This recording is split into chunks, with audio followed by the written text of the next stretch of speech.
तो भाई एक न्यू रामायण का टीजर आ गया है मार्केट में, जिसमें सीता माता का रोल किया है कच्चा बादाम गाने पे डांस करने वाली, कमर थिरकाने वाली एक महिला ने। मतलब मेकर्स को 140 करोड़ की आबादी वाले देश में से सिर्फ यही मोहतरमा मिली। हाँ जी? क्या सूंके मूवी की कास्ट ढूंढ रहे थे, जो इतनी सारी डिसेंट एक्ट्रेसेस और सभ्य सामाजिक सोशल मीडिया इन्फ्लुएंसर्स को छोड़ के शुरू से लेके आज तक एक भी दिन बिना मिस किए अलग अलग गानों पे अलग अलग पोज में कमर थिरकाने वाली महिला को इन्होंने सीता माँ के रोल के लिए कास्ट कर लिया।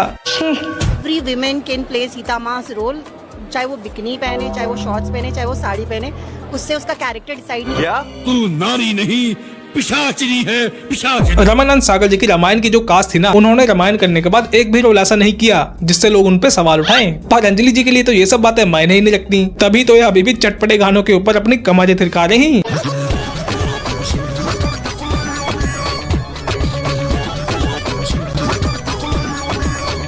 बताओ। इस मूवी का नाम है महाकाव्य श्री रामायण कथा, पर इनके कुछ सीन्स में तो बैकग्राउंड म्यूजिक कृष्णा जी का ही चल रहा।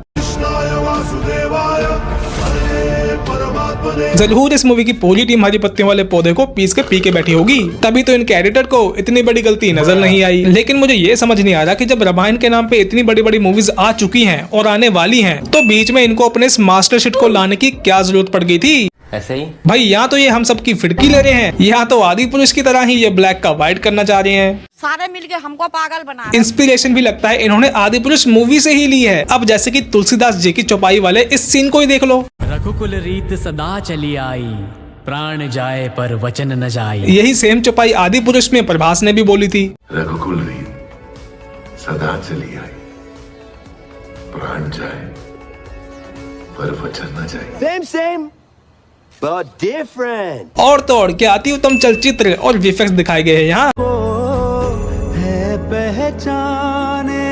बताओ, असली पानी में नाव चलाने का बजट नहीं था इनके पास।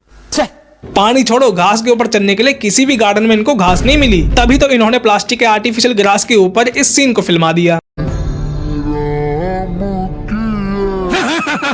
और इनके वीएफएक्स की तो पूछो ही मत। इनकी मूवी का A to Z काम 4x4 के ग्रीन रूम में किया गया है। भाई घटिया से घटिया मूवी में भी कम से कम घटिया वीएफएक्स तो इस्तेमाल कर ही लिए जाते हैं, पर इन्होंने जगह जगह बैकग्राउंड में PNG फोटोज ही इस्तेमाल कर ली। इनके हर एक सीन में नकली बैकग्राउंड, नकली के ऑब्जेक्ट्स और सस्ती एक्टिंग देखने को मिल रही है। अब जैसे कि इनके लक्ष्मण के एक्टिंग करते हुए सुंदर सुशील मुखड़े को ही देख लो। वाह क्या मुस्कुराहट है।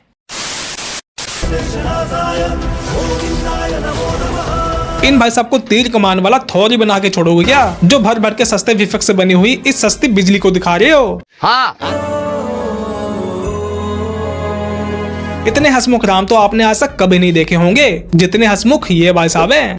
वाह क्या मुस्कुराहट है। जरूर इस बंदे को पहले ही पता चल गया है कि इस मूवी का क्या हाल होने वाला है। इसने तो अपनी सस्ती एक्टिंग के सस्ते पैसे लेके साइड हो जाना है, पर इनकी इस मूवी का लोगों ने मंदिर का घंटा बना के बहुत बजाना है। सही बात है भाई ये मूवी महाकाव्य श्री रामायण कथा 12 करोड़ रुपए के बजट में बनी है, लेकिन इसके वीएफएक्स 12,000 वाले लग रहे हैं। क्या पता ये भी हो सकता है कि जैसे इस वाली रामायण में 4,000 करोड़ रुपए का खर्चा किया गया है, क्या पता इसी मूवी के मेकर्स ने 10-12 करोड़ इनको भी दे दिए और एक सस्ती सी रामायण मूवी बनाने को कहा हो।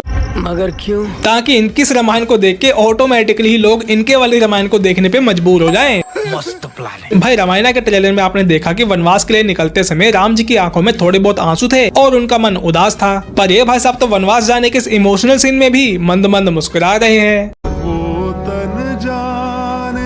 वाह क्या मुस्कुराहट है। इस टीजर के आने के बाद जो बंदा सबसे ज्यादा खुश है वो ओम राउत है, क्योंकि अब जब भी घटिया रामायण मूवी बनाने का नाम लिया जाएगा तो जुबान पे सिर्फ आदि पुरुष नहीं, आदि पुरुष से भी पहले इस मूवी का नाम लिया जाएगा। बात तो सही है। इस मूवी के टीजर के आने के बाद एक और बंदा जो बहुत खुश है वो नमित मल्होत्रा है, क्योंकि ये टीजर देखने के बाद वो लोग जिनको रामायण का ट्रेलर अच्छा नहीं लगा था, ऑटोमेटिकली उनके दिलों में इस रामायण के लिए रिस्पेक्ट बढ़ जाएगी।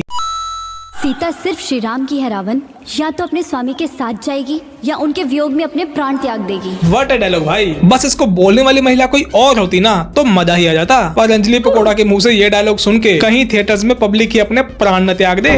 पागल तो बना दूंगा देश को। इसलिए मैं यही कहना चाहूंगा कि इस मूवी का मजाक को देखने के लिए आप थिएटर में मत ही जाना, लेकिन फिर भी अगर किसी में चुल हो तो वो पूरी सावधानी बरत के और अपना रिस्क पे ही जाना। चौकन्ने रहे। तो चलो भी आज के लिए इतना ही। वीडियो अच्छी लगी तो लाइक करना, शेयर करना, चैनल को सब्सक्राइब करना और हाई पॉइंट्स देना। अब हम मिलेंगे अगली वीडियो में।